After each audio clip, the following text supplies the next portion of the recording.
Good day, and here we have a very interesting commentary. This is the very first review I ever made. Not really a part of and having played, because what this was a part of was a series that eventually got cancelled called Outlaw Tech, where it was like homebrew shit and things of that nature. Or emulators and stuff like that. This is actually the first specialty intro I ever made. The music that played was first part of the Alien soundtrack, and this the song that's playing now is from like Quake 2.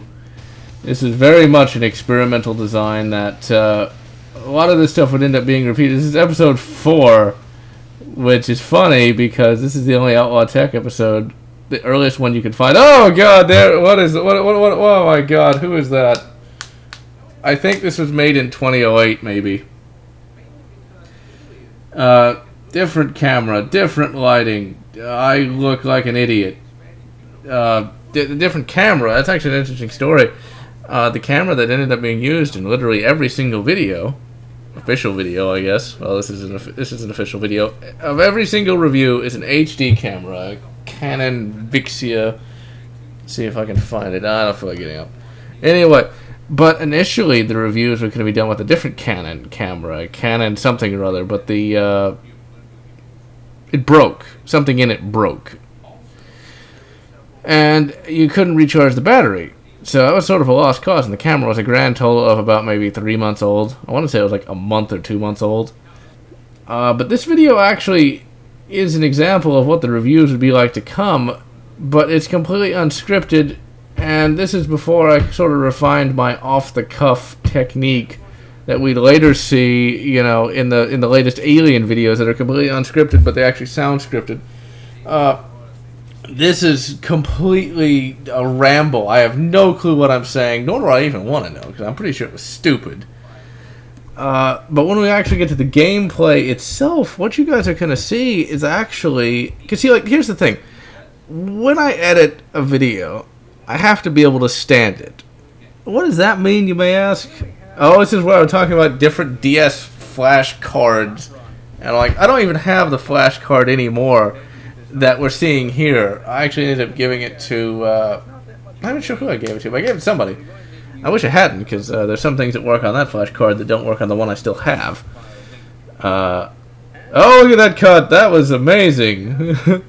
But what you're seeing here is actually a bunch of cuts, a bunch of takes, where I would fuck up, and like as soon as I'd fuck up, I'd stop recording, start recording again, where I didn't fuck up, because I have to be able to stand the video that I make.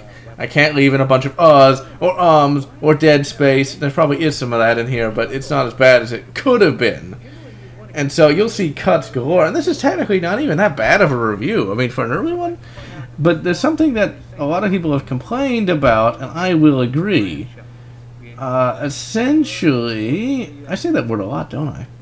Essentially, it's essential that I say essentially. By P-A-C. I didn't realize it was pack. My god. Like, you can use you can use that, or you can use that, but anyway. You'll hear, well, you can't hear it here, but in the initial video, what you'll hear, see, that was a cut, because I fucked up. Or I just wanted to cut, I don't know.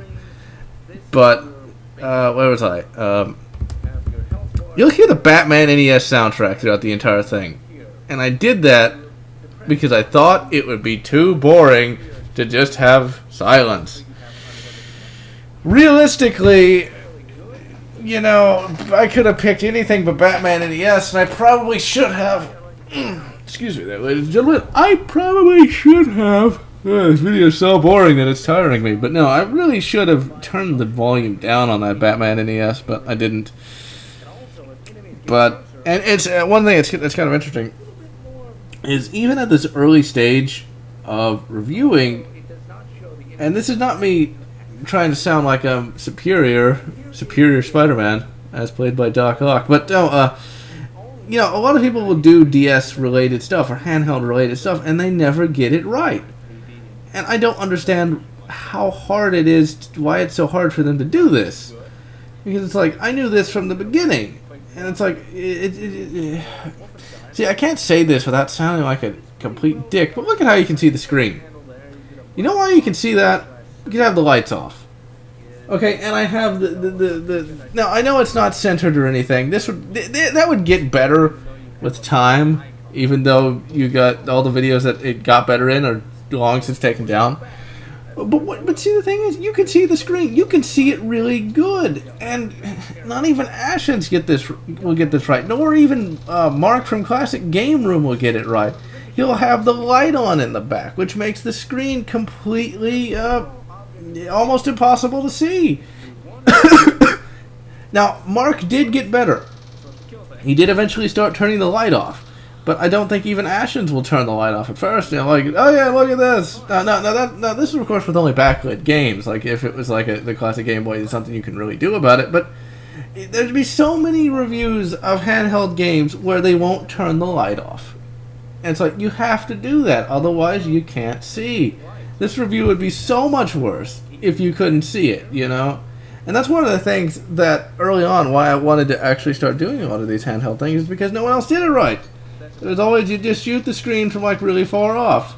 Now realistically you don't want to do this at all, which is why when I did Alien Infestation, you didn't really see, I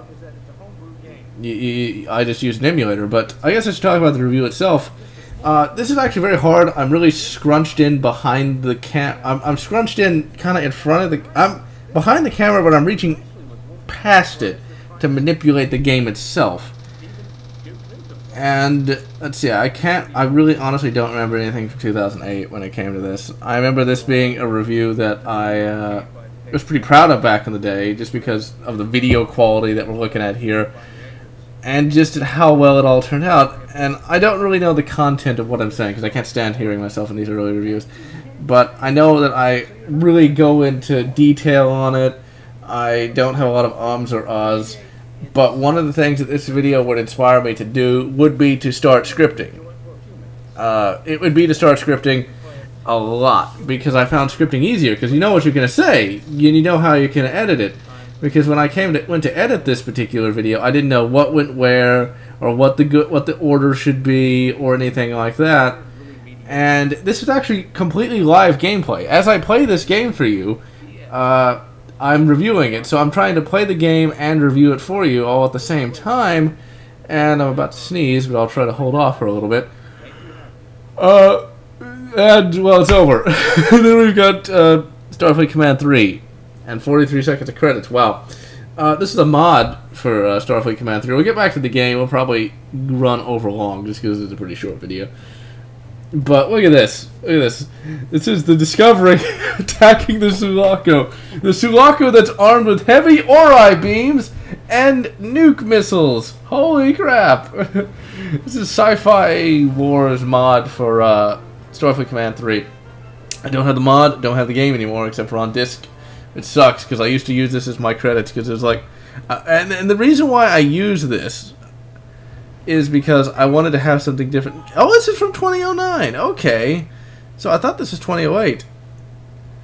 So now I'm going to have this go again. And, yeah. I had that because I wanted everybody to have, for the credits to be kind of interesting, instead of just black background with white text, which is what I do today. I wanted to have a unique credit sequence so that you guys would have something to remember. You know, it's like, what? The Discovery's attacking the Sulaco? What's that? You know? Something entertaining. And this would show up in a lot of other videos. But, essentially, after doing this video, I really wanted to script because I found scripting easier. Because none of this is scripted. It's just, I turn on the camera and go. And it was so much harder to edit. And, yeah. Everything I'm saying there is completely off the cuff. In fact, see, here's the interesting thing. Before I did any of my off-the-cuff stuff for this latest Aliens month, I would practice it beforehand. Like, I would go on like a walk and think about everything I'm going to say and order it in my mind. Now, this, of course, is years after doing this to where it's almost second nature, really. I could write a script, yeah, for it, and it would probably be not altogether that much different from what the final product is. And, you know, it's interesting to go back and look at this. This video probably took, I don't even want to know how much time it took. And it's so very simple compared to everything else, but you got to start somewhere. In fact, I'm thinking we'll do that.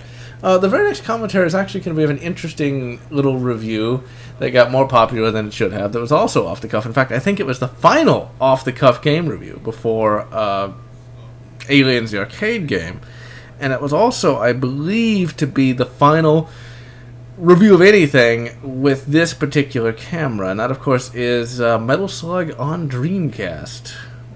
But for now, this is General Lotz signing off.